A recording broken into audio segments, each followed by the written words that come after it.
'Of course,' said the blind man, with a crafty look. 'I shall find you there.' 'Where else can I take refuge?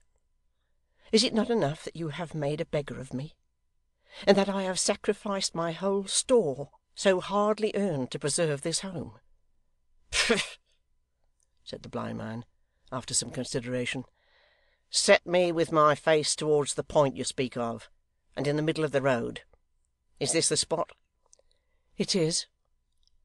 'On this day week at sunset, and think of him within doors. For the present, good night.' She made him no answer, nor did he stop for any.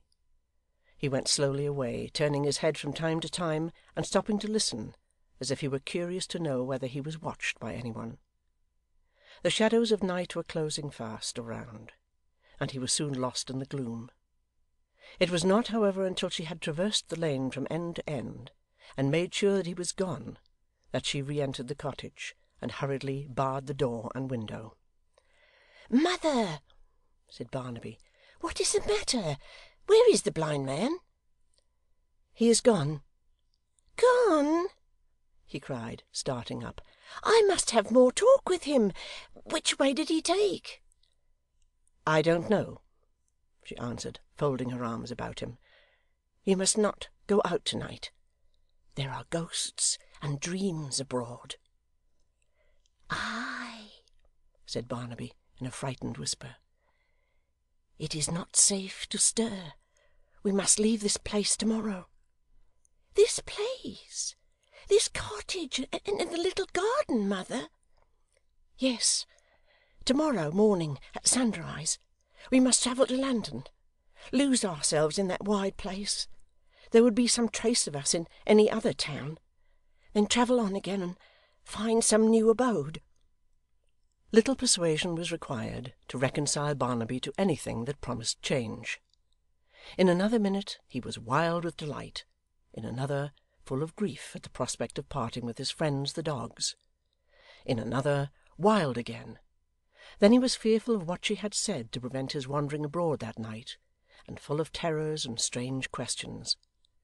His light-heartedness in the end surmounted all his other feelings, and lying down in his clothes, to the end that he might be ready on the morrow, he soon fell fast asleep before the poor turf fire. His mother did not close her eyes, but sat beside him, watching.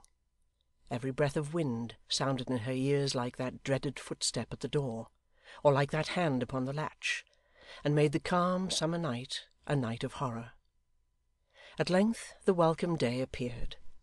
When she had made the little preparations which were needful for their journey, and had prayed upon her knees with many tears, she roused Barnaby, who jumped up gaily at her summons. His clothes were few enough, and to carry Grip was a labour of love. As the sun shed his earliest beams upon the earth, they closed the door of their deserted home, and turned away. The sky was blue and bright, the air was fresh and filled with 1,000 perfumes. Barnaby looked upward, and laughed with all his heart.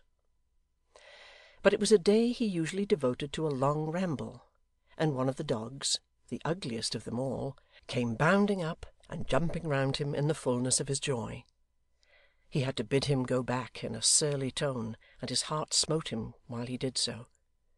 The dog retreated, turned with a half incredulous, half imploring look, came a little back, and stopped. It was the last appeal of an old companion and a faithful friend, cast off. Barnaby could bear no more, and as he shook his head and waved his playmate home, he burst into tears. 'Oh, mother, mother, how mournful he will be when he scratches at the door and finds it always shut!' There was such a sense of home in the thought, that though her own eyes overflowed, she would not have obliterated the recollection of it, either from her own mind or from his, for the wealth of the whole wide world. End of chapter 46.